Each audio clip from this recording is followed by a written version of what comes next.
AM kitchen വ്ളോഗിൻ്റെ പുതിയൊരു വീഡിയോയിലേക്ക് എല്ലാവർക്കും സ്വാഗതം.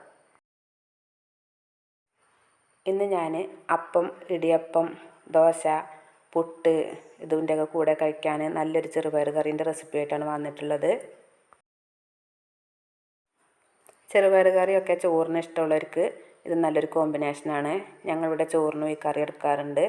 അപ്പോൾ ഞാനിത് തലേ ദിവസം തന്നെ നന്നായി കുതിർത്തെടുത്തതാണ്. രാവിലെ നന്നായിട്ട് തന്നെ കഴുകി കുക്കറിലേക്ക് മാറ്റി. ഇനിയിപ്പോൾ ഞാനിതിലേക്ക് ഉപ്പ് ചേർത്ത് അടുപ്പത്ത് വെക്കുകയാണ്. ഈ കൂടുതൽ ഞാൻ മഞ്ഞൾപ്പൊടിയും കൂടെ ചേർത്ത് കൊടുക്കുന്നുണ്ട്.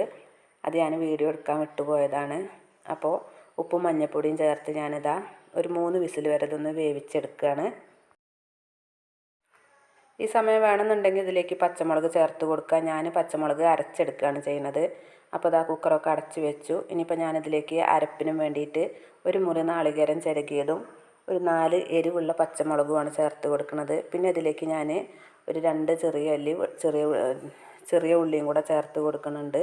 ഈ ചെറിയ ഉള്ളിയാണ് ഇതിൻ്റെ ടേസ്റ്റ് കൂടുന്നത്. അപ്പോൾ അതാ അരപ്പ് ഇവിടെ റെഡിയായി. ചെറിയ ഉള്ളിയും പച്ചമുളകും നാളികേരം കൂടെ അരച്ചെടുത്തതാണ്. അപ്പോൾ അതാ കുക്കർ 3 വിസിൽ വന്നു. അപ്പോൾ ഞാൻ കുക്കറൊക്കെ സ്റ്റൗ എല്ലാം ഓഫാക്കി വെച്ചിട്ടുണ്ട്. സ്റ്റീമെല്ലാം പോയതിന് ശേഷം കുക്കറൊന്ന് ഓപ്പൺ ചെയ്ത് നോക്കുമ്പോൾ അത് നന്നായിട്ട് തന്നെ വെന്ത് വന്നിട്ടുണ്ട്. ഉപ്പും മഞ്ഞളൊക്കെ നല്ല ഇട്ടാണല്ലോ ഇത് വേവിച്ചത്. അപ്പോൾ കുറച്ച് ഉപ്പ് കുറവുണ്ട്. അപ്പോൾ ഞാൻ കുറച്ചുകൂടെ ഉപ്പ് ചേർത്ത് കൊടുത്തു. ഇനിയിപ്പോൾ പ്രത്യേകിച്ച് ഒന്നുമില്ല. ഒന്നുകൂടെ ഒന്ന് തിളയ്ക്കാൻ വെച്ചു. നമ്മൾ അരപ്പ് ഇതിലേക്ക് ചേർത്ത് കൊടുത്തു. ഇനി ഞാനിതിലേക്ക് കുറച്ച് പച്ച വെളിച്ചെണ്ണയും കറിവേപ്പിലയും കൂടെയാണ് ചേർത്ത് കൊടുക്കുന്നത്. വേണമെന്നുണ്ടെങ്കിൽ ഈ കറിയിലേക്ക് കടുകും കറിവേപ്പിലയും ഉണക്കമുളകും കൂടെ താളിച്ച് ചേർക്കുക. അപ്പോൾ ഇവിടെ അതിൻ്റെ ആവശ്യമല്ല. കടുക് ചേർക്കുന്നത് വലിയ ഇഷ്ടമല്ല. അതുകൊണ്ട് ഞാൻ കടുക് ചേർത്ത് താളിച്ചെടുക്കണില്ല. ഞാനിപ്പോൾ ഇതാ പച്ച വെളിച്ചെണ്ണയും കറിവേപ്പിലയും മാത്രം ചേർത്ത് ഒന്ന് ഇളക്കിയെടുക്കണേ ഉള്ളൂ.